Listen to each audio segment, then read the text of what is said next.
Bang, we are live. Hello Look at and that. welcome to the Navy Blue Corner. I'm Ian, joined as always by my good mate, Lockie. And look, we are live on YouTube for our Adelaide match review show, preview show, That's right. build-up show, all of that. Lockie, it's our first live of the year. First live show in a long time. How good is it to be back, I guess, interacting with the listeners in real time? It's bloody good, mate. This is the perfect time to do it. We've been slacking a bit.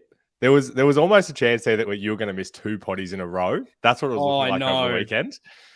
And we were chatting about is there going to be conspiracies about us having issues, like a new replacement Getting kicked off the host. pod. What's happening? I was kind of into that, but we decided, no, let's just leave that one and merge this all in. So it feels good.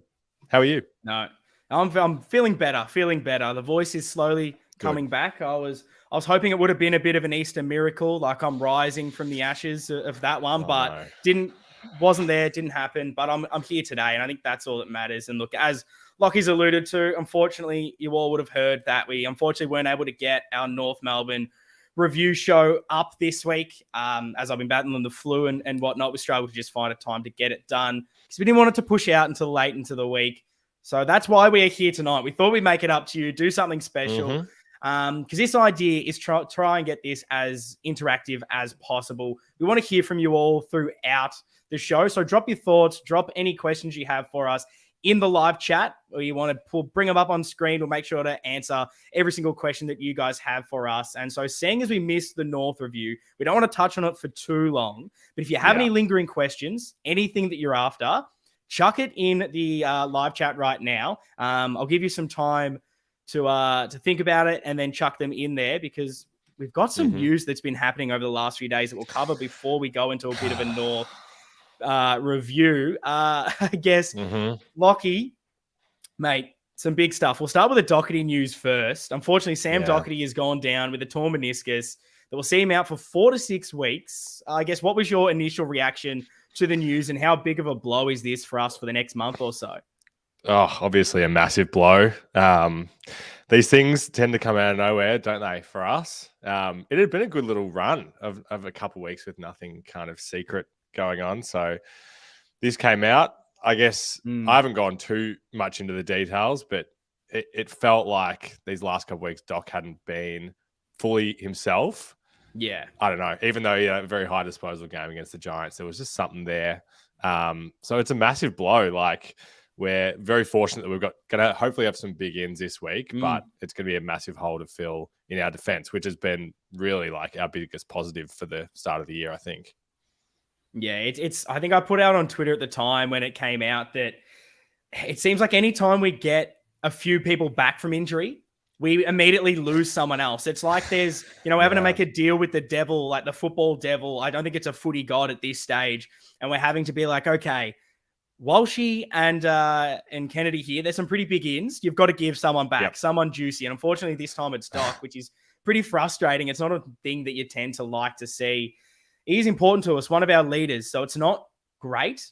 I think the positive, if you can take a positive spin in it, is because we're getting a Walshy and a Kennedy, fingers crossed, back for this match. You're not losing that midfield aspect of Doc as much. Whereas if those two weren't back and we lost Doherty, I think you're in a lot of strife there, just losing another body that goes into those contests, those brutal CBAs. So now it's just trying to change for the defense and trying to find a replacement there. That's kind of the issue. I guess, how are you replacing Doherty? We'll go deep into our team changes as we get through this pod, but just quickly onto it. How do you kind of replace Sam Doherty for the meantime? Well, I mean, you've got to take this as there's going to be no other secret little outs, which there's always a chance. Whenever we do our changes beforehand, there's always someone that we miss. It's been interesting seeing the commentary about it during the week. Some people are very convinced that someone like Chincotta should come in as like a like for like. I don't know. I kind of err towards maybe moving the magnets. I think with the 3 big ins, and maybe with Hewitt kind of being a bit off these last couple of weeks, obviously still likely still dealing with that hand. I wonder whether putting him back there could be a go. When I look at the potential changes, I'm like, are we going to make 4 or 5 changes for an undefeated team? Like, you know how I feel about that. And as Floyd has said in the chat, Plowman or Kemp, are they names that excite you? I think Kemp is one that's exciting a lot of people. And people are always asking for Plowman this year. Everything's changed. It's a big one, mate. Everyone wants the plow, which is interesting. I chucked a bit of a fan poll as soon as the injury news broke. And look, the results of that one, 35%, the majority said they wanted Chin Cotter as a straight replacement. 29% are with you, saying no changes and maybe have like a Hewitt-Chera split in there. 19% maybe agree with Floyd here, saying Plowman, and then 17% said Kemp. So it is an interesting one. I think for me, like, weirdly, Plowman is the most experienced one there. He seems to make the most sense, particularly the way I think he's been playing in the twos, pushing up and playing that way, trying to be positive out of that back line. But then the other one's obviously Chin Cotter. And if I'm going between the two, I'm not sure, because part of me goes, I'm not fence sitting. You will get an answer out of me. You will get one for me. Don't you worry. Part of me wants to go Plowman just because we kind of know what we're getting at the level. But I'm going Chin Cotter because I think he's a bit more exciting with what he can do, moving the ball out of that back line, which has been a bit of an issue. The only, I guess, worry to that is you're throwing another inexperienced guy in there. We've already got Cowan, who has been playing well, but do you want to go too inexperienced with that, or do you go the tried and true? So I think for me, I'd probably just go the straight swap Chin Cotter. If I'm putting you on the spot and saying you have to make a change, you can't just keep the team and rotate, who would you be looking to bring in? Far out. It's actually really tricky. You say we know what we're going to get from Plowman. I don't actually know if we even do know, because some weeks it's a disaster and some weeks we're really happy. Oh yeah, I guess I'll go with the Chin Cotter one as well. But and I also think that's the most likely. I think that's what we'll see. I think we're going to see a bunch of changes. Look, that's fair. That's a Doherty injury. Let us know in the chat as well who you want to come in and replace him. We will talk about the changes later as well. We'll get the full changes, but we move on to the next big news here. And it was, of course, the trial of Harry Mackay, which, look, mate, this was one for the ages. It was, of course, the trial where, look, Harry Mackay, he went across and used the kicking accuracy interference technique, or Kate as it's well known, on Sheasel. And I guess, Lockie, what was your thoughts initially on the 1-week ban, the trial itself, and then the common sense result that Harry Mackay is free to play this Thursday night? Yeah, well, I mean, so you and I went to this game together. It's been quite some time since we've been together. And all game you were asking for some Kate. You're like, where's the Kate in this match? That's all we're saying. Finally, Harry came through with it.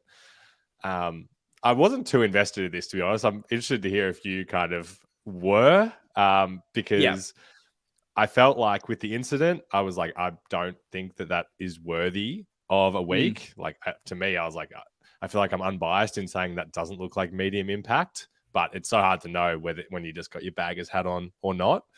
But yeah, were you living for the drama? Were you watching the minutes go by? Look, I was out and about a little bit last night. So I was well enough last night to go to the 1975 just. So I wasn't 100% able to catch up with all of it. I was on the Blue Abroad live stream watching that for a little bit before I left, but then I was in the car giving direction, so I couldn't be on Twitter. I couldn't be seeing what was going on. So it was almost that we get there, check the phone, and see Harry's free. So it was unbelievable. Absolutely loved it. The incident itself, I wasn't surprised that he was given a week the way the AFL are going with any kind of close contact to the head. But I did think it was stupid because he gets the shoulder. There's no force into it. He literally pushes him. I thought it was silly, but I didn't have faith that he would get off simply because of how much the AFL have to with his lawsuit at the moment with the concussions. No. They have to be looking like they're doing something. So for me, I was like, okay, they're just going to make him cop the week. But look, our lawyers prevailed, and I'm glad common sense came to the front, and we actually now have Harry playing this week, because I was a little bit worried in how we're going to line up without him. He's just so important to us. Oh, of course. Oh my God, a massive worry. And I understand why opposition supporters are riled up about it as well. Like, even though I think it's the right call, there's some outspoken people. I saw Fitzy going off on Twitter. I'm not sure if you saw that tweet. he wants every little advantage he can get for a win this weekend. So don't really blame him for that, but it's good. Yeah, so it's good to see him playing. And yeah, look, now I think we'll pivot a little bit. We'll go towards a little bit of a brief North Melbourne review. We won't spend too much time on this because I guess everyone is past it. But if you've got any lingering questions, anything you want us to answer, chuck them in those comments. Were there any that were pulled up for you, Lockie, that you can go through? And we do have a couple that we did ask straight after the game as well.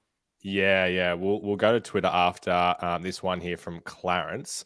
So, as I said, you and I were at the game together, which was good. Good to get your thoughts Good change. live and feel the passion that you bring to the live game. We were both. I'd lost my voice by like halftime. I think that's why I was sick, to be honest. I'll blame that. I lost my voice and then something happened. My immune system dropped from the rowdiness up in the rafters. It was the dust from that Marvel. I don't even know what you call that beam up the top. I copped something from that, I reckon. Save it for the Hall of Fame, mate. I have a feeling that could be up there. But Clarence here asked about Honey and do we want to see him again this year? He was a bloke that we were pretty focused on during the game. Do you think that he's going to make way this week? He's one of many that definitely could. The one thing that might save him is potential structure. Not that I did not enjoy his game. It's tough for those players, so it's hard to go too harshly on those like high half forwards, small forwards. But he just wasn't getting enough of it. And when he was near it, I didn't feel like he was influencing any contest. There was a couple where he sort of backed out of it, which you never like to see. But then late when we started playing well, he started to get into the game, takes his set shot. I'm hopeful that other players are fit and available and he doesn't get into the team because honestly, from what I've seen at VFL form and now, I know it's only one game this season, I'm just not sure he's got what it takes to play at the level, to be brutally honest. And so from that, I probably don't want to see him play again. But if we can just, when he gets the ball, sometimes he does look really good. And he gives you those little flashes and you're thinking, oh, could he be this player? But I haven't seen enough to really think that this man should really be playing in our best 22 when everyone's fit. Yeah, no, I agree. I don't have a whole lot to add, I think.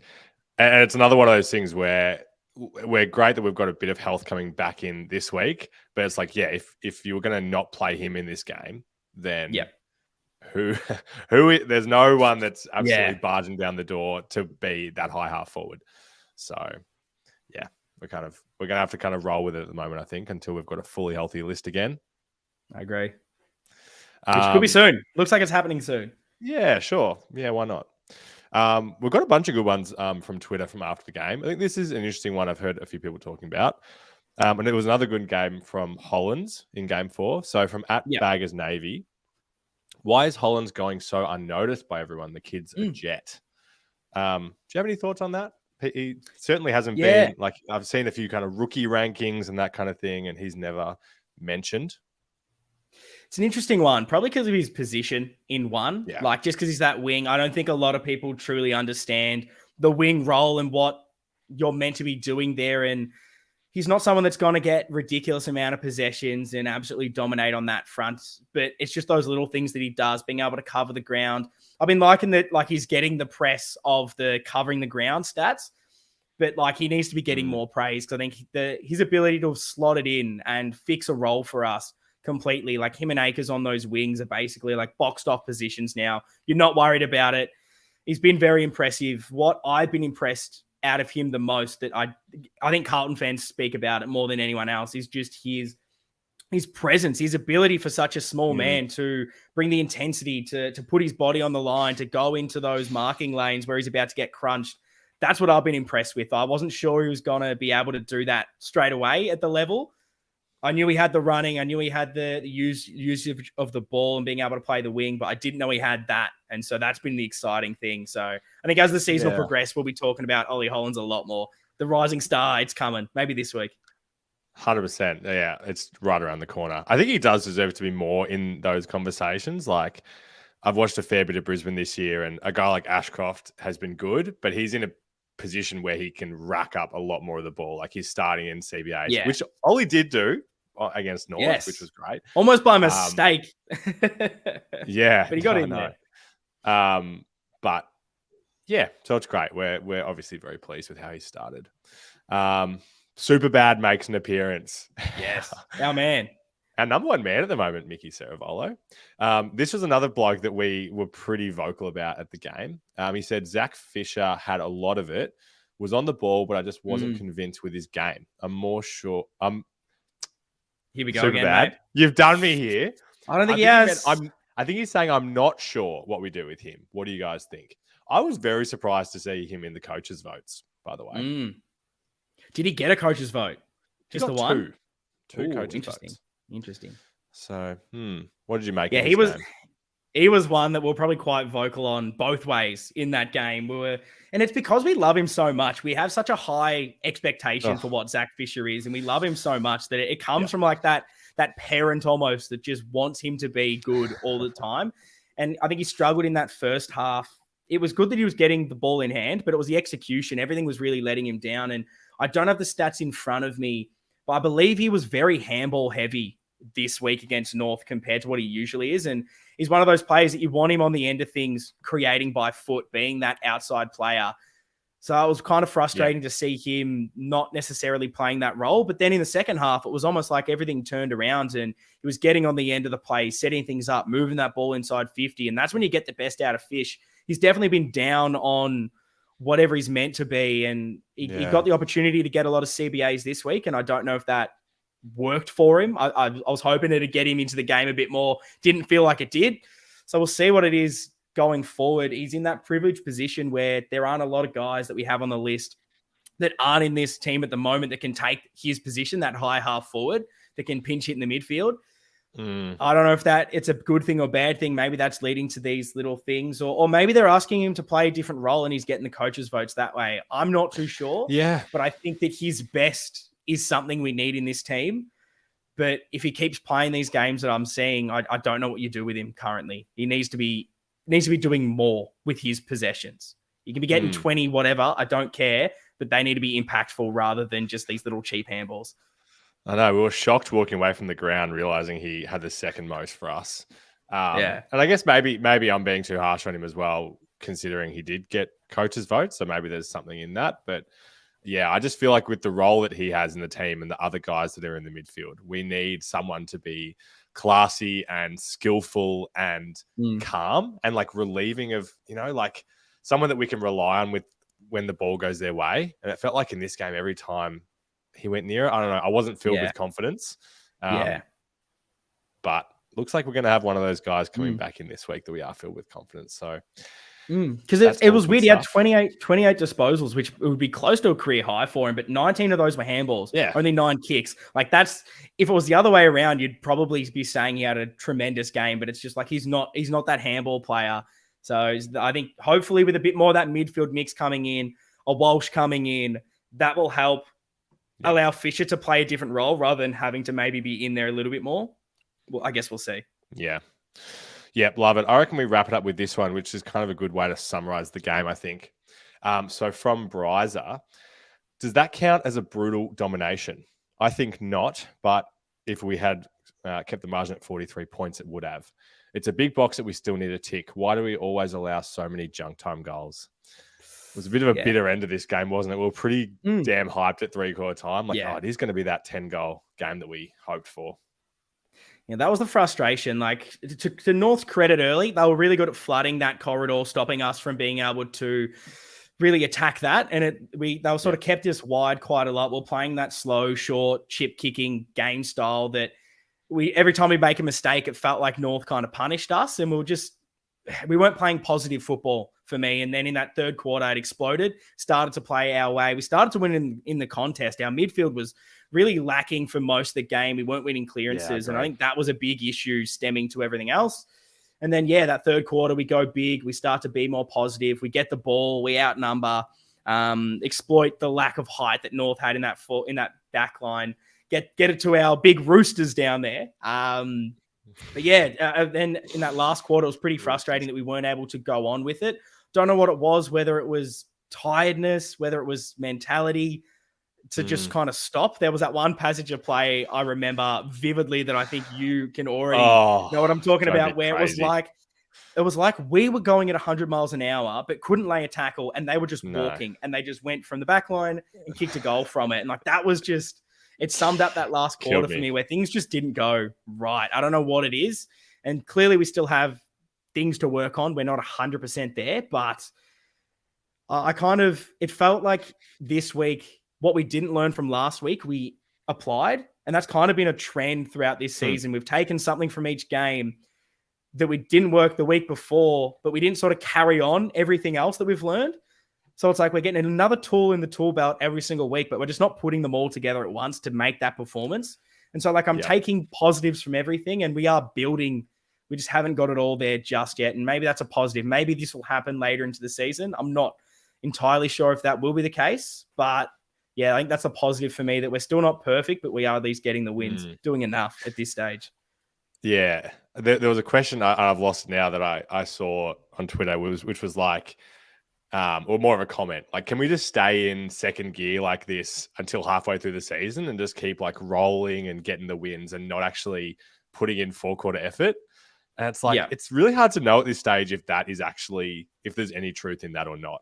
Like, is this just the capability of where we are and we're fortunate to be 3.5 wins? Or are we genuinely like trying to take a different mindset this year where we know that we need to be good at the end of the season and we can't burn out with a month to go? Time will tell, but maybe there is truth in that. And we're going to get to the end of the season and we're like, oh shit, we genuinely were just not giving it our all. And that was the right thing. Yeah, no, 100%. I'll quickly pivot. I'll quickly do the votes because the teams have come out early, mate. I can't believe it. Probably the first time ever. First time we go live, and I'm expecting a 6:30 teams announced, and they've already come out. So thanks for that, AFL. You've stitched us up. But the fan votes for that game, just so we're keeping this tally going, and I'll try to make a social media post maybe after the next game. So it feels like these Thursday night games are killing my weekly schedule, I'll be honest. I enjoy it for watching, but it's ruining my planning for the pod. The fan votes for the North game to wrap it up: 3 to Charlie, 2 to Harry, 1 to Motlop. What were your votes quickly, Lockie? Oh, there were so many ones I wanted to give, but I went 3 Charlie, 2 Harry, and I gave 1 to Sard. Yep, very fair. I gave 3 to Charlie, 2 to McGovern, and very stiff on Weeders, I think, to miss out, but I gave the 1 to Harry for what he was able to do. But, okay, team changes here have come out. In Blake Acres, Matt Kennedy, Sam Walsh, no Chin Cotter at the moment. And out is Jack Carroll, Josh Honey, O'Brien, and Doherty. So the emergencies here, so the sub can be out of Plowman, Honey, O'Brien, Carroll. I guess quick fire, Lockie, what are your kind of thoughts on the team that did get announced, and how close was it to what you were predicting? I love it. No secret further injuries. That's good. That's a plus. We got our one out of the way early in the week. Massive plus. And I like the idea of them trying someone a bit different down halfback. Let's try something out. Sub is interesting though. Do you go O'Brien again? Plowman, I don't know. It doesn't feel too exciting. Yeah. What do you think? It's a tough one. I think out of those guys, there's a chance that you maybe, if you need to shore up the back line, if they're worried about that, like Plowman could be a potential, but then like no one can move anywhere else. And I don't like that. I like a more tactical sub where if you're bringing him on, it's either like impact player or changes up your structure. I'm a bit sick of O'Brien being the sub. Like Honey makes the most sense as far as player profile, but after what we saw against North, I'm not excited about it. Like Clarence in the comments here, he said he reckons Plowman for the sub, which isn't a bad shout. I think I'm going Honey out of those, but I'll pivot slightly because we've got one here from Jess who says she wanted to ask us a little about what we saw from Carroll, and do you think maybe he can be the sub in this one as well? Oh, I'm now kind of burnt by, I guess, O'Brien being the sub a few weeks in a row and then getting a chance and not being able to put in a good effort. Like, I mean, I still really like Jack Carroll and we haven't seen enough of him. So I actually thought it was a fair performance from him for the amount of time that he had. I'm not sure, if you were as excited at the game because You know, he was getting thrown in there. We were going crazy. Actually. Well, we were getting very excited in the rafters, mate. We were 5 days enjoying is a seeing long a bit of time. bot out there. It was exciting because all of a sudden he comes in and like we were being like, surely we've just got to unleash him at some stage, and we just wanted to see what we could get out of him. And we were shocked to see him jump into the first center bounce as soon as he was thrown out there. I'm like, okay, what can we get? Ends up getting onto the clearance, gets onto a handball, and it's hard to judge a lot from what we saw, but like I wasn't unhappy with it. I wasn't overly impressed because like how can you be in 10 minutes? But it was nice to see him actually get involved. I was worried with his development that there was a potential that he could come on and just not even get near the ball. So I think for him to at least be around it was impressive. And he's an interesting shout for the sub just because he can play in the midfield if you need him or go half forward, maybe go onto the wing and rotate. It's just kind of an issue I kind of have with our team at the moment where with our injuries, all the guys I kind of want to be the sub aren't there. Like a Cottrell is all-Australian sub from what we saw last season. Jack Martin, your man, is a little bit of a shout that if he's actually fit and ready to go, is not a bad option as a sub.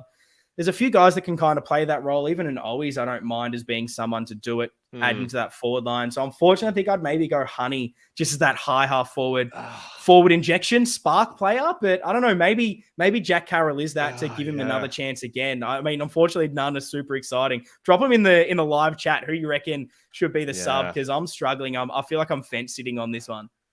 I don't think you'd put your money on Honey to have a big spark, would you, if he came on at 3/4 time, though? Like, it's possible, but I don't know.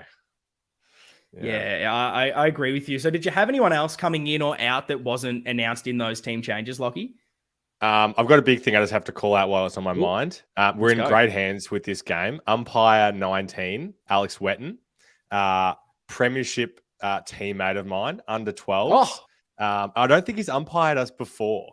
I don't ever recall seeing him. So that's very exciting. We're in good hands. I think might shoot him a DM and see if we can, get the green rubbed our way a bit.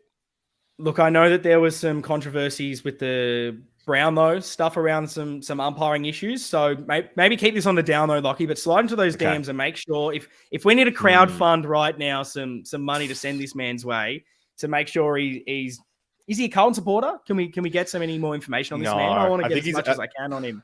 I think he's a lion. I think he's a lion because this was the Aspley Hornets days. The one time I actually say comments like this every week on the recording, and you just cut them out. So the one time that we do it live, it gets kept in. So that's great. Apologies, everyone. Now you'll know. Enough. Yeah, no, but that's nice. It's hopefully we can get a bit of something thrown our way if he knows you. If he knows you're a bagger, we'll take it. But yeah, I think the changes. I definitely had Chincotta coming in. Just because I understand what they've done, and Floyd has. Oh my god, this is the issue. You go live. I've got about 17 screens. You can't see what I'm up to here, but I've got about 7 different screens trying to find where my cursor is to pull these comments up.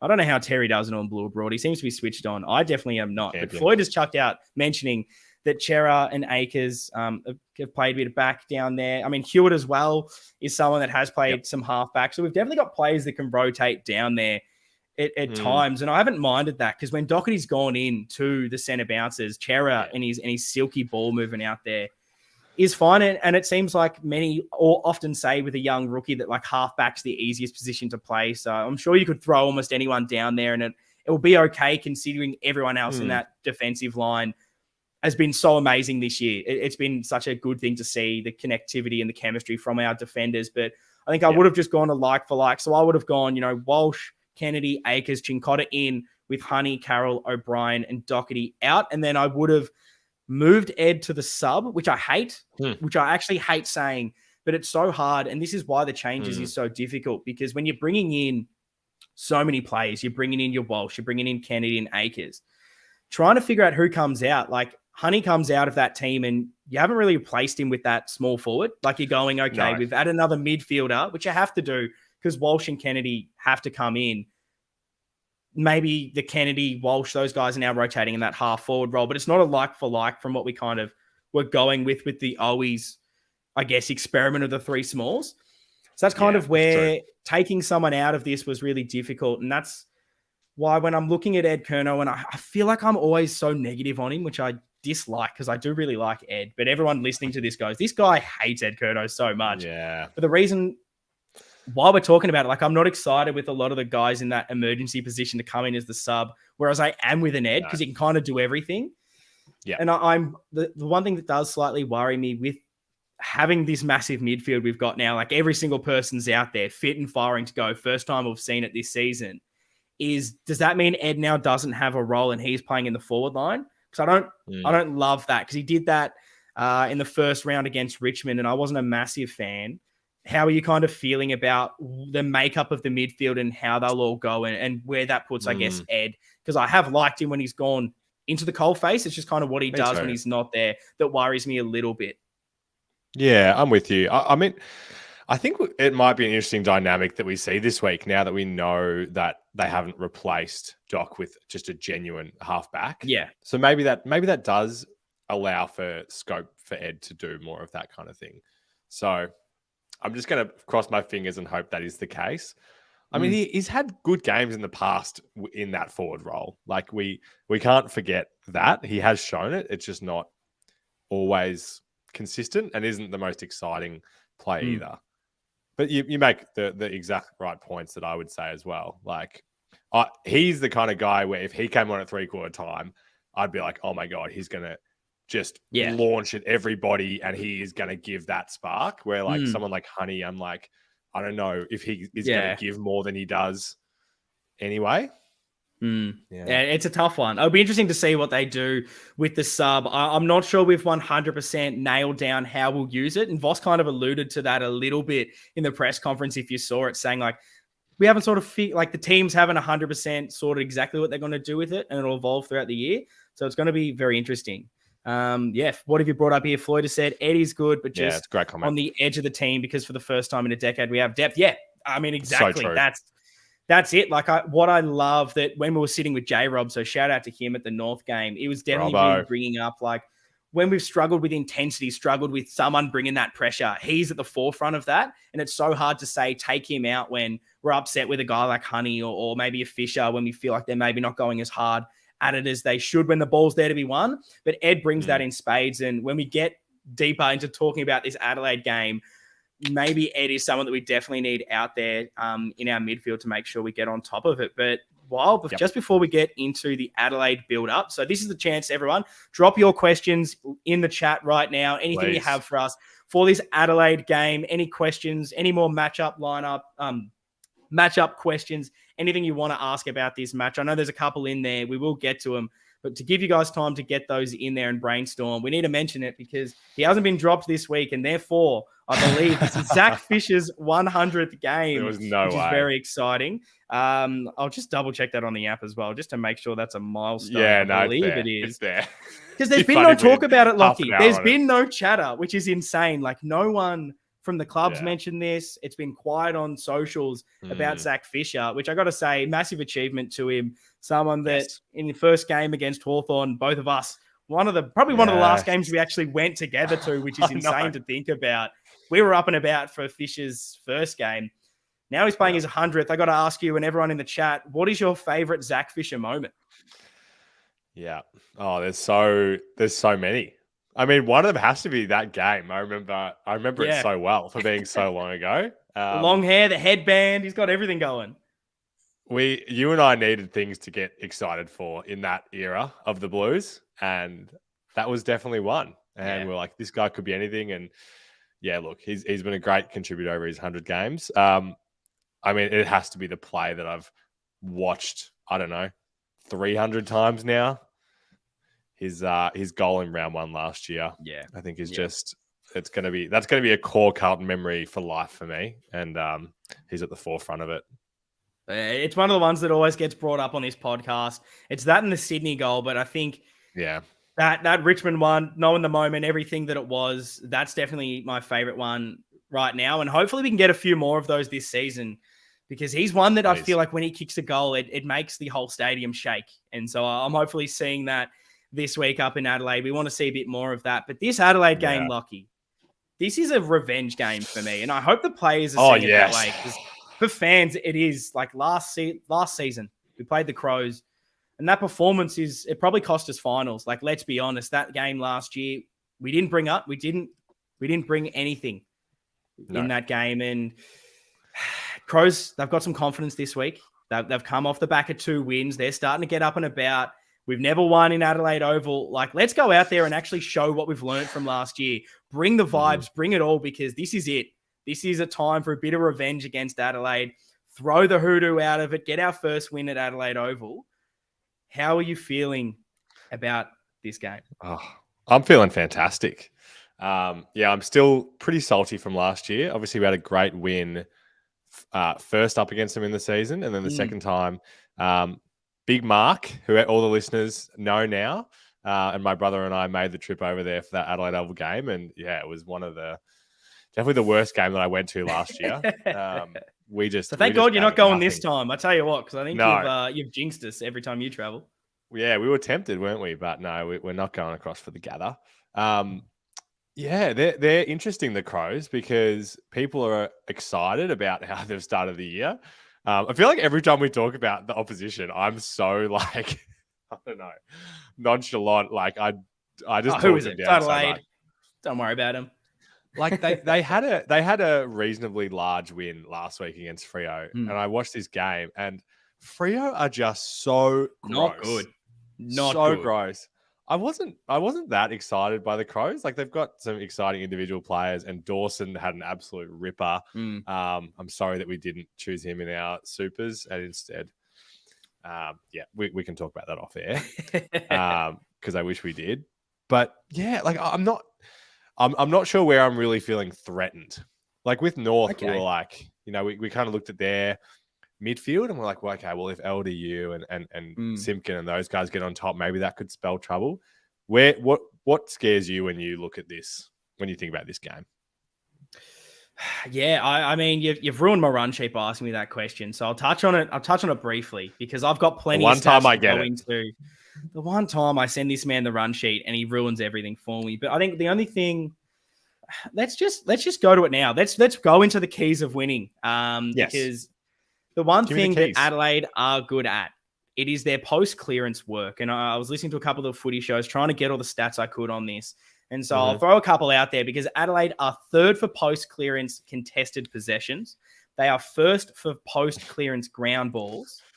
And they are third for points from clearances. So the interesting thing here is that they're good at the ground balls. They don't win a lot of clearances, but when they do, mate, they score from it. And they are the number 1 ranked team for efficiency inside 50. We're 7th. So those are probably the keys to look out for. And it's kind of the interesting thing when you're talking about this ground ball and the post clearance, because we're looking to change this midfield up. We've got our guns in there. We want to win it from the source. That's what we haven't done this year. It's what we want to see. So, like, how do we quell that? And I think for me, it's work rate, because Adelaide, they're the ground ball work rate team. Yep. That is what we need to stop. And it's probably something that's been an issue with us for this season. I feel like we've said, have we worked hard enough around the ground? When teams spread on us, that's become a bit of an issue. That's where we need to stop it. Because Adelaide last week, you said you watched the Freo game. Like, they forced Fremantle to have to kick long down the line a lot of times. Yeah. And then when you do that, if they're one of the better teams at winning the ball when it hits the ground, what happens when we go slow and we play the same way that Freo does? Like, that concerns me a little bit, knowing that that's their strength, when they can take it away with players like Keys, who pushes up the ground, Rochelle, McHenry. That's their bread and butter. If we want to play a similar style to Freo, this short, slow kick ball movement, that worries me. But I think going the other way, if we win it at the source, then it's not an issue. Well, you've grounded me as always, mate. And that's why we're such a good duo. But yeah, look, I don't know what else to add to that. I mean, as I think about their team, they've brought in Darcy Fogarty this week. So they've got a few tools there with Tex, Thilthorpe and Fogarty. So that's something that we're going to have to watch out for as well. But yeah, I don't know. I just feel confident. I don't know where it is. I'm glad you do, because I hope we're all pretty confident. And I feel like that's what we need to be now. Like, it's interesting how this season's happened. And this is something I think I wanted to mention, talking about that North game, is it's insane how much I think the fan base has grown in that seasons gone by, we win games of football and it's like, that's everything. We can't believe it. We've won a game. And now it's, the performance wasn't great. Like we expect more. And I think that that's such a positive thing from this fan base that we can still enjoy the win, but we can ask for more and still want for more. But even in this, like we're coming up against these teams and thinking like cattle on the park, we should be better than Adelaide and we should be beating them. And it's just those little things like, so I mentioned like a stat, like we've been dominating the marks everywhere. But marks inside 50 and things like that, like Freo, they kept Freo to 61 marks because they wanted to play that short game style. So that's kind of the area to look out for. Whereas at the moment, like marks inside 50 is an area I wanted to see us improve in because at the moment, I'll throw some totals at you. We've been -6 against Richmond. We were +2 against Geelong, -1 against GWS, and +3 against North. And for a team that is winning this every single week by like, against Geelong, we're 41 plus more marks. Last week, we're 43 more marks. And to only be winning those inside 50s by 3 and 2, that doesn't correlate for me. Like that's when marking the ball too much in the midfield, we need to be getting it in a lot more. And if we've got that much of the possession, use it with those big tools down forward. It seems super simple, but if we're able to have so much control of the ball, we need to be using a lot better inside 50 and getting the most of our possessions rather than wasting it with that short kick style that we've been using at the moment. Yeah, and I don't see that happening if we're going long to the contest every time, which we were doing last week, and we thought that might be the case with them being a bit more undermanned, but I'm with you. That would be a big thing to see. I think probably the only other couple of things I'll touch on as far as what we need to look out for if we're putting our Adelaide hats on and saying like, what are they bringing to the table?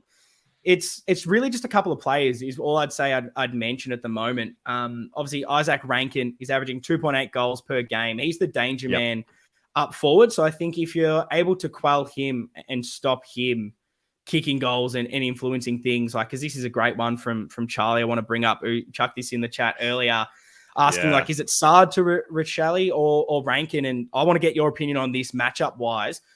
Who are you kind of throwing on these danger men? Because Richelli's another one who's been important. He's had a bit of a change of role. He's played a bit more higher up their ground, getting a bit more into their midfield. And he's the one, along with Keys, that's able to push up and allow their spread from the ground balls.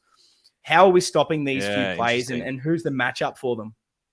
Oh, my God. My mind immediately goes to a fence sit. Because there was a question earlier from Floyd, which was great, about who do you think Newey plays on tomorrow? So I'm kind of like, I guess, going between those two with these two players. Like you said, Richelli was getting up the ground a lot more, and he does have midfield time, so he's a bit of both. So I'm going to say, I guess, Newey to do the job on Rankin for the full game. I'll go with that. Yeah. I think what I'm feeling so confident about with our backline is the way we've been able to really stop a lot of the small forwards. I'm not even fussed. And this is probably the biggest fence sit ever, but I'm not fussed who's on them because when they rotate, whether it's Sardi or Newman, they're all getting the job done. It's amazing to see. Like, finally, we're not really worrying about these small forwards like we have been in the past. I know. It used to be our biggest worry, wasn't it? So that's been very positive for me. I think that you'd maybe start like a Newman on Rankin, maybe like a Floyd suggested there. And then if you need to change it, if there's pace issues, Sardi goes to him. But I think it's good that we've got a lot of different options that can go on these guys. And if you do stop them, I think that's a positive. And then apart from that, obviously, Tex Walker in their forward line is someone that is their big man up forward. He's very high. I've been spending the whole day trying to find this stat because I saw it on some footy show. And I spent my day fastly scrolling through every single one of them. Couldn't find it, but he's very high in their score involvements. Whether it's kicking goals or setting them up, a lot of their forward play goes through him. So knowing how well our backline is held up, if we can get, whether it's Wiedering, whether it's Young or even McGovern, using him to intercept, if we can quell his influence as well, it's going to help us. But I think all of this comes from stopping at the source. If our midfield win the battle, then the ball's not getting there. And you talk about a guy like Dawson who's impressing his move up to the midfield this year. Laird is an important cog in there. He's been one of the number one players in the AFL this season of winning the ball in the corridor. It's something that I think when we play our best football, we're moving it through there. So being able to stop those little things, I think that's a big key. And then the other thing I'll bring up if we're talking about them at the moment is, their back line of Butts, Murray, Michael Annie. Like, this may come back to haunt me right now, but it's not star-studded. Do it. It is far from star-studded. And we spoke about last week needing to exploit North Melbourne not having some amazing key defenders out there, knowing that's what happens. Charlie and Harry kick 10. Like, that's what we need to do. We need to exploit their backline because I don't necessarily rate their tools. And so this is what you got to do. You got to go out there and exploit that. And if our midfield again can do it, those are the keys to winning. But do we have any questions in the chat that people want answered about our game? Because I'm excited to answer them all for you guys. Yeah, well, this is a great one from Cameron. He says, I expect a fast start for us this week. Thoughts? God, that's been a really telling thing so far this season because it felt like North and the Giants both kind of came with that intensity and we kind of didn't get the jump on those teams, whereas against Geelong, we felt like we brought it. What do you think? Do you think we're going to bring it? Do we have it in us, I guess? I think we have to. You look at when we played our best footy this season, it's been against Geelong when we brought that heavy intensity early. My big thing, what I want to see from this game is that midfield dominance. I want to see us just apply that pressure early, and it's something we haven't done a lot. And because all that's in my head, and I hope it's in the players' heads in a positive way, it's what happened last year. Jump from the start, we were lethargic, and we just never broke into the game. And I think if we bring what we kind of did against North, where it was their big occasion, the Good Friday clash, they were up and about, and it didn't feel like we were. And I'm worried that if we don't do that at Adelaide Oval, at their home ground, their big gather round, they're going to be up and about for this occasion. They're not going to be scared of us because of what they did last season. So for me, we need to bring it. And if we don't, I think that might unfortunately set the tone of how the game will go. But surely a fast start. Walshy's back. Kennedy's back. Akers is in there. You can't have a more positive team changes, even with the Doherty injury out, surely. Yep. No, I agree. We're not doing the Hall of Fame this week, are we? We're giving it a break for a week. Did you want to go for it? Because there's plenty we can bring in if you want from the North game. If you've got something, if you finally brought something to the table, Lockie, I'm happy to pivot and go to the Hall of Fame just quickly. I don't have my tie handy, so that's fine. I think as we like to give this segment respect, so we like to do it the right way. But just because you mentioned the big gather round, the thing that kind of caught my eye over the last couple of days, and surely it caught yours too, the coin toss for the home teams.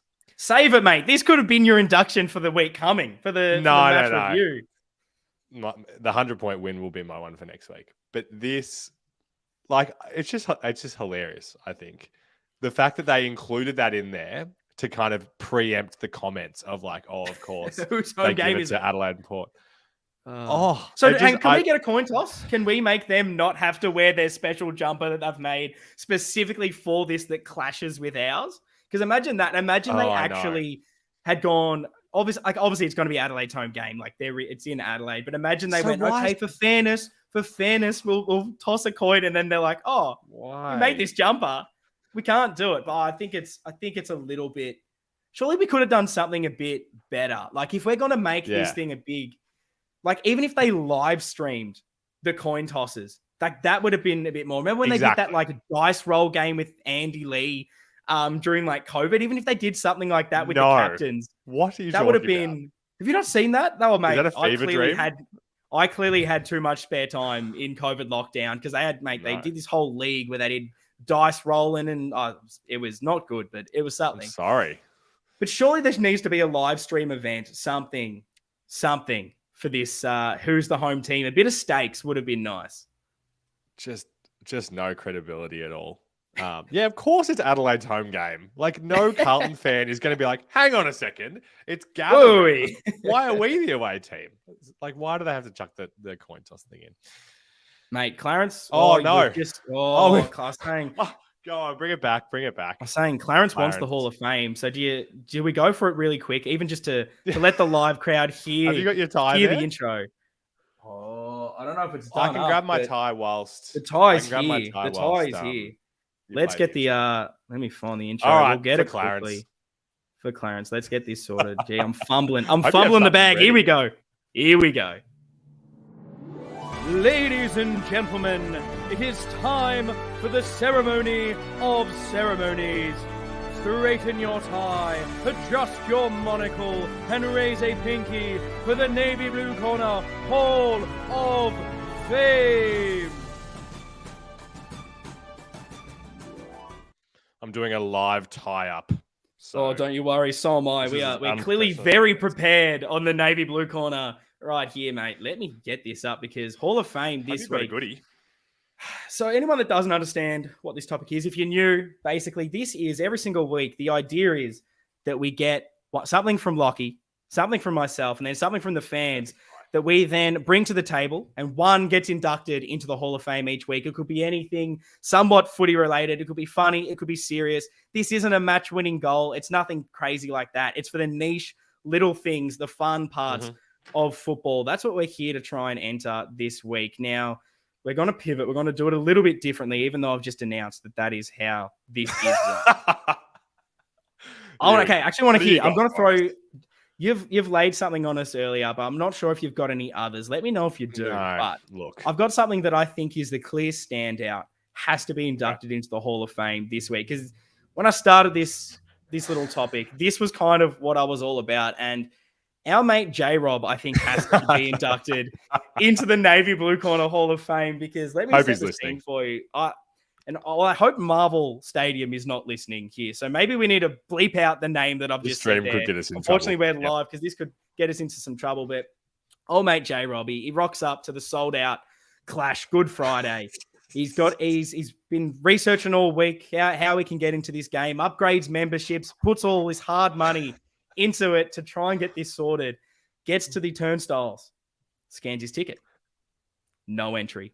I don't know what he'd done, but he'd obviously bought the wrong membership, thinking it was a Carlton home game. The man's in all sorts. But there is this is as gates have opened, so there is hundreds, thousands of people streaming through, and so the ladies walked him to the side because there was a little bit on the side of the things that gets you back out of Marvel Stadium. All of a sudden, she's like, "Yep, just stay there, mate." I'm trying to converse with him, be like, "Mate, what the hell have you done, J-Ro? What's he done?" And what is the Hall of Fame worthy? It's not only that he's just got a ticket to the wrong game. It's the fact that as soon as the chick's turned her head, he's gone, oh, I'll just walk straight back in. And he's finessed his way back into the ground. An illegal patron. Someone fire that man. Burn his membership. Because he snuck into Marvel Stadium, sold out Clash +1 to get the figures up. But I was kind of hoping that there was a genuine sellout where every single person had rocked up to this game that had bought a ticket. And there's one guy without a seat, and all of a sudden security are wandering the aisles with flashlights being like, have you got your ticket? Have you got it? And something would have happened. The man's out in handcuffs. But I think this week, our mate J-Rob finessing his way into the game without a ticket. One of the greatest jobs ever. But it raises more concerns about Marvel Stadium and their security. If it was that easy to walk back in, why is anyone ever buying a ticket? It was an interesting one, to say the least. Yeah, you've nailed that story. I think that the part that got me the most was this wasn't. I don't want people picturing a frantic sprint, like pushing the security out of the way. This was like a big look around. I'm just going to walk through these doors, and we're walking up. We're like, oh, okay, well, that's it. And yeah, you're right. There was no 54,001 people in attendance or anything that would just go, how has this happened? It was a test on the security, and they failed. They have failed. But yeah, that's the Hall of Fame this week. But yes, every single week we will be putting it out to you guys. So on Twitter, on Instagram, after the Adelaide game, feel free to nominate something. We'll pick the best one, and then we'll be the judges to see what goes into the Hall of Fame. But Lockie, are there any other little fan questions, or do we have a little bit more to talk about ourselves? Well, I mean, I don't know how ready you are. You had something. You had something you were pushing up before I ruined it for you. Floyd's asked a Timmy Dub-like question, I want to say, with this one. And I'm not even going to try and give my answer, not like I ever do in this segment. But from Floyd, have we developed a plan B to stop opposition momentum? We seem to be playing differently this year, not trying to monster stoppages and relying more on turnovers. Mate, take the mic. What do we got? What do you got for us? Yeah, look, it's probably what I'm thinking. So I'm glad Floyd is saying the same thing. That's kind of what I was suggesting. And it was kind of funny going to the game together and then spending the night out chatting about the game. It felt like we just did the podcast anyway I throughout know. those hours. Because this was something I did mention to you, thinking about how we're going through this slow style of football. We're not attacking the same way as we did last season. And it did have me wondering whether this was because we were trying to quell the momentum and have a bit of a plan B, as Floyd is mentioning, saying that, okay, when a team wrestles momentum on top of us, when we're starting to lose the clearances, everything's going against us, when we're getting these runs of goals, is this us trying to stop that, get a bit momentum back, take the sting out of the game? And I kind of don't mind it for that sake, us using this short kick style. It seems like that maybe is a way we've gone about it. And I think in one of our last episodes, we mentioned this, saying, like, is this hurting our scoring, and talking about it that way because our defense has been so good. And maybe it's not a bad way when you talk about building into a season to solidify the defense, have this second tempo that we can go to. And then, like we saw in the North game, third quarter, turn it on, game's done. Like, maybe we use this as a glorified training drill against North, thinking that they maybe weren't up to it. And we did what we had to get through it. And we'll start to see these other tools in our belt as we progress through the season. But I like it as a B. I'm hoping it's not our plan A, that we are going this really slow style of football, because I'm not sure it matches up to the best teams out there. But maybe it is a nice lever to pull, which I don't think we've had in previous years. Yeah. I think it's worth mentioning that, like, one of the things that's driven us insane over the life of this podcast is those like 4 or 5 goal runs, which it just feels like there's always a period in a game where a team gets so on top and we just can't do anything to stop it. Yeah. And I guess you could kind of say that the fourth quarter was that, but that was just us taking our foot off the brake. It was more, when the momentum changes in the middle of a game, we can't seem to quell it. So, yeah, look. I'm with you. And it's interesting. He talks about like the different way of scoring, because they brought up, and I'm trying to get the screenshots that I took in my phone here, because the way we scored against North was so different to the profile of pretty much any other team. There, we kicked 11 goals, 5. No, hang on. Let me find that. That's the actual scores of the game. Let me try and find this here. 31 of those second half points came from kick-ins, compared to 4 goals, 2 from turnovers and 2.2 from stoppages. So that's 31 points from kick-ins is the most ever produced from that score source in a half of footy, which kind of shows you we've done something different. We've talked a lot about our transition out of defense, our bad kick-ins of kicking it short to the corner and then just going long down the line. Good to see we've found another way that we can score. And it's, if you're looking for positives, if you want that kind of glass half full perspective, is going, okay, we're not winning it in the guts. We're the way that we saw us play our best footy last season, when that's taken away, last year we were garbage. Like, we couldn't score from any other way. But seeing us being able to do different things, pull different levers, it's kind of exciting. Like, it feels like in that GWS match review, I was quite negative looking at things because we weren't playing well. Whereas, I don't know, I'm feeling a bit more positive, and maybe we'll lose against Adelaide and I'll start to be negative again. But I'm trying to read into these little things that I'm seeing every week, and it's making me more positive into believing the narrative of building into the season. And I like that we're scoring from different ways. Yeah, it's exciting for me. How does everyone else feel? Chuck in your chat in the live chat your thoughts about how we're scoring different ways and whether you want us to go back to the midfield dominance. Because I like that we've got different things that we're doing now. Can I give you a little more positivity? Oh, here we go. They've got a little injury update in the teams as well. I've just been cruising through that.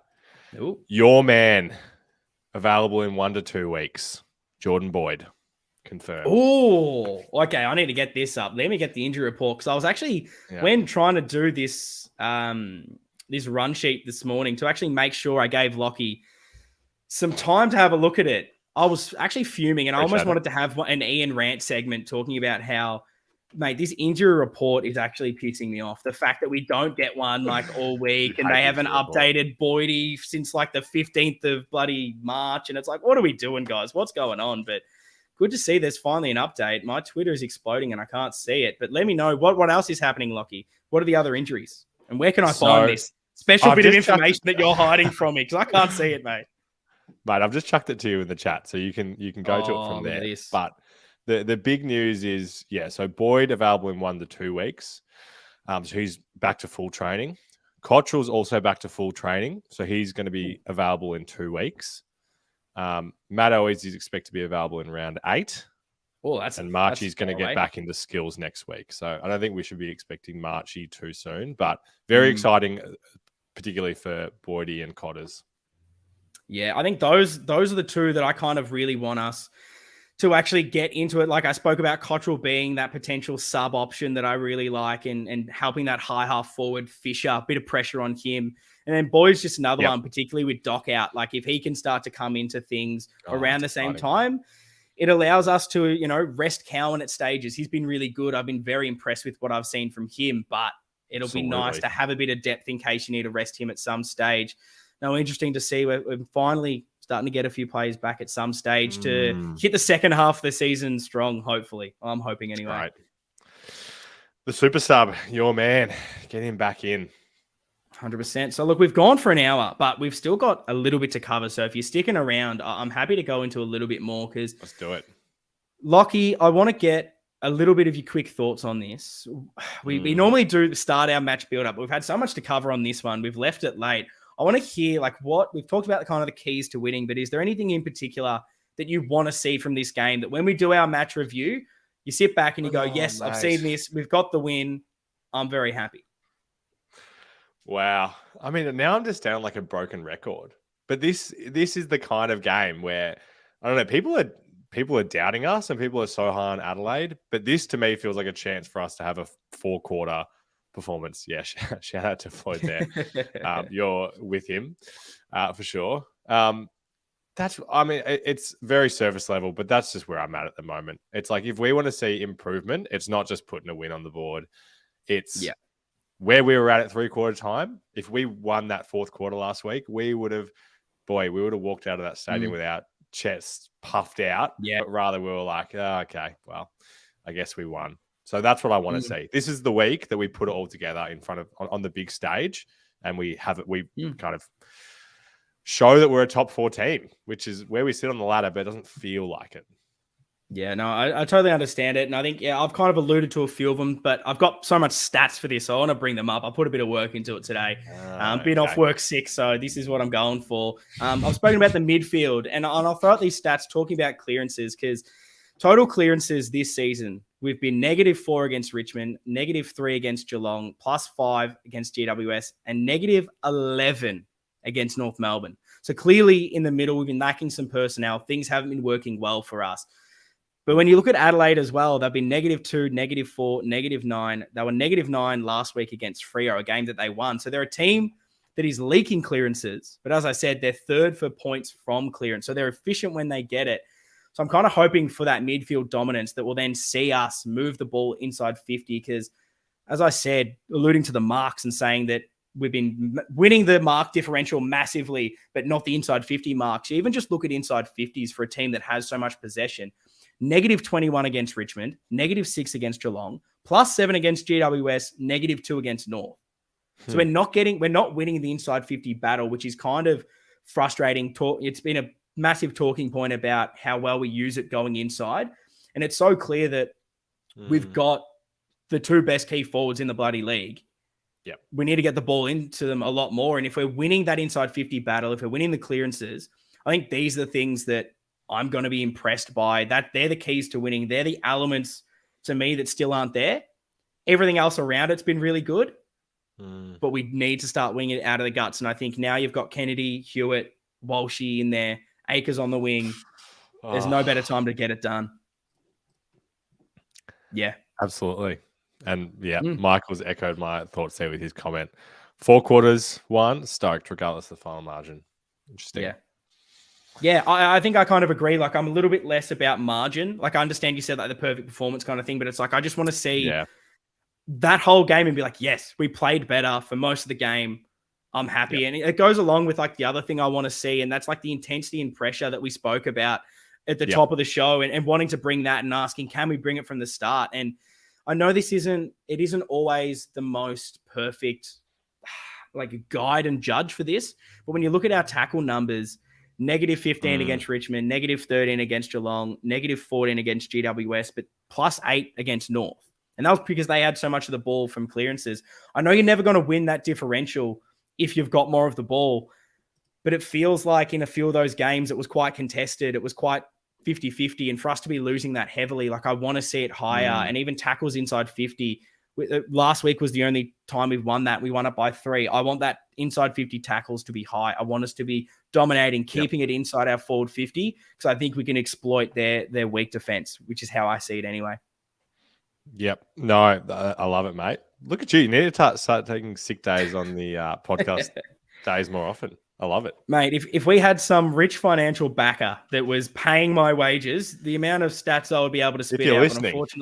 Unfortunately, there's I have to pay for food, which sucks. But yes, if there's a billionaire that wants to back this podcast, go ahead. I'm not too sure what they'll get back for it, apart from some great content, which is what we'll be producing. But yeah, feel free to throw the money our way. I'll never say no to that. But moving on to the next section, Lockie, I want to kind of reflect on where we have been and where we're going forward before we get on to the fan favorite footy tips to end this episode. Oh, yes. The reflection is on our win-loss record. We are 3 wins, 1 draw, 0 losses, undefeated, up the baggers. What was your kind of pass mark, I guess, going into this before the season started, and how are you feeling about where we currently sit? Yeah, I love this. It's good to reflect when things are going pretty positively. Looking back at the predictions, I penciled in a loss against Geelong, and apart from that, wins all the way up until round 8 against Brisbane. So I guess we're ahead of where we thought we would be in that way. We'll take that. We'll take it. It's such a funny time of the year, isn't it? I don't know. I'm trying to think back to how we were feeling last year at this time when we'd just had our first loss and we were like, we're top 4. Like there's no chance that we're not going to make top 4. And now it's just really hard to get a read on where this team is at. And it changes day to day for me, where I'm like, you look around the league, it's like, who is definitively better than us right now? It's not easy to see a lot of teams that are definitively better. But the way that we're playing doesn't give confidence of a grand final team. But I'm positive mostly. Yeah.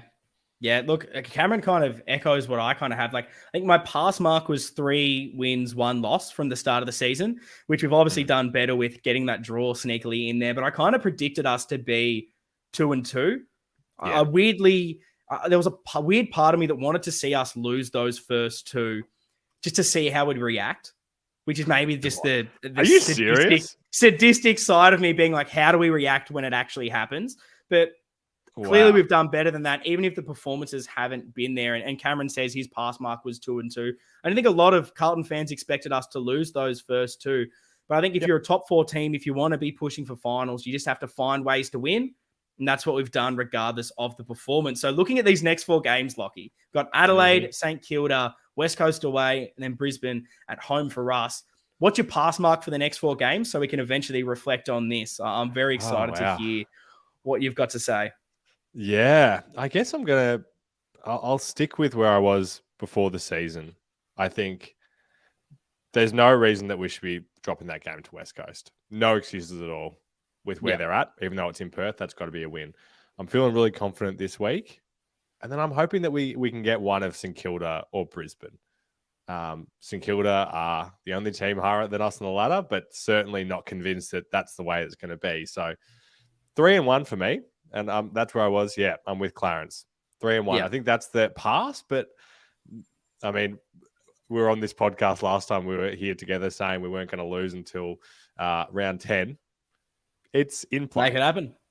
It still definitely is. For me, it's 3-1 because I think that's what gets you top 4. That's what gets you being one of the best teams in the AFL. And while the performances haven't been there, I still think that the talent's there. Defense has been amazing. Personnel is great. Forward line, our big talls are amazing, and you're going to win games with them. It's the smalls that need to step up, and I think we're starting to see some good performances from Motlop and Durden to help that. Midfield is where we've been on demand, and I think that's the improvement area clearly. And I want to throw out this one from John, who says teams have done their research and have focused on our superior clearance game last year. So credits to the coaches to know that and develop different ways to score. And I think that's the positive thing for me. But I do want to see us go back to a bit more of that midfield dominance and start to build throughout the rest of the year. That's where the growth is. But like 2-2, if it happens, that's safe. It's not the worst outcome. You're still going to make finals from there. But I want us to start pushing past that and being like, okay, let's beat Adelaide. Let's beat West Coast. Let's beat St Kilda. Let's get that done. And then if we happen to drop one against Brisbane, you cop it. But I think the sentiment for me as well is like we're going to drop a game at some stage. It could be this week. But I'm still confident enough that like you're going to lose games throughout the season. It's how you bounce back. It's what you learn from it. And I've seen us learn so much this season. I've seen us build so much already that I think that we can start to play our best footy as we move into the season. And a loss doesn't mean anything. It's about the rest of the games anyway. There's the positivity, mate. I love it. You're always bringing that positivity, mate, and I appreciate it. 100%. So do you want to pivot and go to our most beloved segment, the footy tips, Lockie? Do we want to do a pulse check on how we're actually doing, or do we want this segment to just be everyone just pretend that we get 9 from 9 every week, but don't copy our tips by any means? No, because of course I got to give a shout out once again. We're in the Carlton Cheer Squad tipping league, which currently we got 7 from 9 last week, so big bounce back. I wasn't there, and you were saying that was a big issue, and fair enough. I'm happy. I'm happy to put my hand up. We've hit 7 from 9. I will say though, Lockie, I did my own footy tips in my work league. Happened to get 8 out of 9. The one week you don't get me on doing the tips, and I would like to say as well, I'll get it up here. Sure. I'm actually first. Oh, that is bad. We can't get the... Oh, this is bad. Yeah. The lighting. The lighting's no good. I'll get a screenshot up in this one. I'll get it on the socials. 8 from 9. I'm first out of 19 at my work footy tip. So I'm doing well. Clearly, whatever's happening in this league is no good. But we're 162 currently out of 309. We've got to find a way to get up there. So let's get into our tips this week. I'll throw them out to you because you haven't been happy with me. So I'm happy to take the back seat stuff up because 7 from 9 is not too bad. Adelaide v Carlton. Who's winning? What's the margin? What's going on? We're $1.84. That's just disrespectful. I think we deserve have better odds than that. What do you reckon? Margin 13? I'm happy to go your 13. 11's always what I do, so I'm happy to back you 13. Blake Acres is back in. Let's get it done. Next one, Gold Coast versus Freo at Norwood Oval. So who's get the advantage there? Who gets the coin toss home advantage there? You will not catch me watching this game. That is for damn sure. I'm surprised they didn't make this one up in the Adelaide Hills because, like, seriously, get this one as far away from civilization as possible. I reckon Freo will win by about 40 is my prediction. Jesus. Okay. Because they are going to be coming out hot. Interesting. I reckon Gold Coast. So we'll let you ride that one. Gold Coast to win. Yeah, mate. They beat the Catters. Okay. They beat the Catters. Right, you can have the next tiebreaker. So I want to make this your tips this week, and then if you bail out and I've done well, then we can switch it. I like it. Sydney versus Richmond. My dad tipped 7 last week, and if you take grand finals out of it, he hasn't watched a non-Carlton game in about 15 years. He's like, couldn't tell you one player on, I don't know, Gold Coast. So I'm just saying. This is going to be my week of tips. Sydney v Richmond, Lockie. Let's get through it. Who's winning? Swans, 100%. Also, Hall of Fame almost could have gone to the SCG and what they're doing with their camera work. How many times do we have to have a goal decider and a head gets in the way? And don't get me started. The Florence celebration too. That could have been worthy as well. Millsy running off the line. That whole game goes into the Hall of Fame. North Melbourne versus Brisbane in the Adelaide Hills, God's country, up there in South Australia. Surely it's Brisbane. Got to be Brisbane. Get that one done. Going back to Adelaide Oval for a couple here, back to back. Gee, the turf will not hold up. Melbourne. Oh my God, my voice is going. Melbourne versus Essendon. Who's winning? Yeah, got to be the D's. I have no faith in that Bombers team. Back him in now. Port Adelaide versus Western Bulldogs. Who's winning it? Well, if Adelaide are going to lose, then both Adelaide teams can't lose. So I'll go Port. But actually, that 100%. feels it feels like there's something in that. I don't know. Feels like a trap. I can kind of see the headline next week of Adelaide and Port Adelaide both being, bad. But no, let's back Port. Yep. Okay. Another probably easy one. West Coast versus Geelong. Surely it's Geelong. Get it done.